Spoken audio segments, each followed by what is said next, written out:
Dragi člani knjižnice Šmarje pri Jelšah, danes bi se morali družiti na mojem potopisnem predavanju Projekt Slovenija, a je to zaradi trenutne situacije žal odpadlo.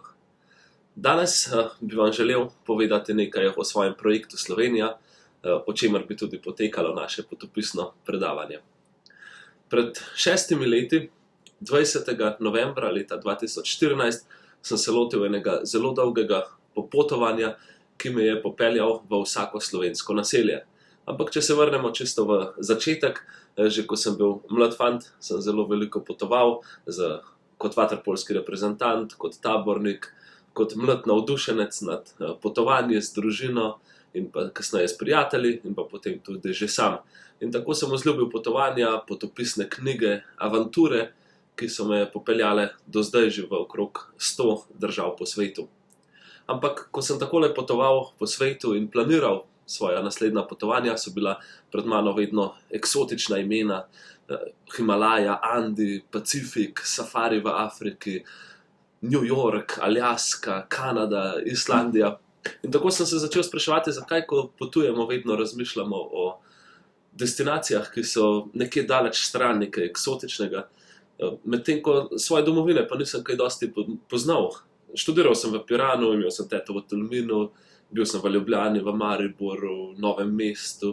Kaj pa je v tistih krajih vmes? Nisem bil recimo v Šmarjah pri Jelšah, nisem bil v Šentjurju, nisem bil v Gornji Radgoni, kaj jaz vem. In tako sem se navdušil, da bi prepotoval tudi vse te kraje. Iskal sem nek izziv in na koncu sem prišel do izziva, ki bi bil obiskati kar vse slovenske kraje, vsa slovenska naselja. In tega sem se res lotil 20. novembra leta 2014.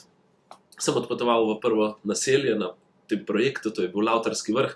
Zdelo se mi je zabavno, da imamo Lavtarji tudi svoj vrh, čeprav tam nikogar ne poznam. In od takrat sem prepotoval 6036 slovenskih naselij. Sam sem mislil, da bo to precej krajše potovanje. Ugotavljal sem, da je gotovo na zemljevidu okrog 500 slovenskih naselij, ampak sem hitro razumel in spoznal, da jih je še veliko več, kar je bilo čudovito, kajti to dolgo potovanje me je popeljalo tudi v vsa slovenska zapuščena naselja, v naselja, kjer je polno palčkov, v naselja, ki so zgrajena iz fruktalovih stekleničk, v naselja, ki so privat, v naselja, kjer živi mogoče lahko samo še ena duša, v naselja, ki jih ni več, čeprav še vedno na papirju obstajajo, v naselja, ki so dostopna samo iz Hrvaške, ne več iz Slovenije. In čudil sem se vsem tem krajem, ki sem jih videl, ki sem jih raziskal, spoznal. In ko sem takole ljudem začel govoriti o tem, kaj počnem, so zato slišali mediji in pa prijatelji, ki so me povabili na razne dogodke. In to je prineslo ne samo mogoče prepoznavnosti projekta, ampak tudi vabila Slovencev iz vse Slovenije, in tako nisem več potoval od table do table, od naselja do naselja, ampak v zadnjih letih tudi od človeka do človeka.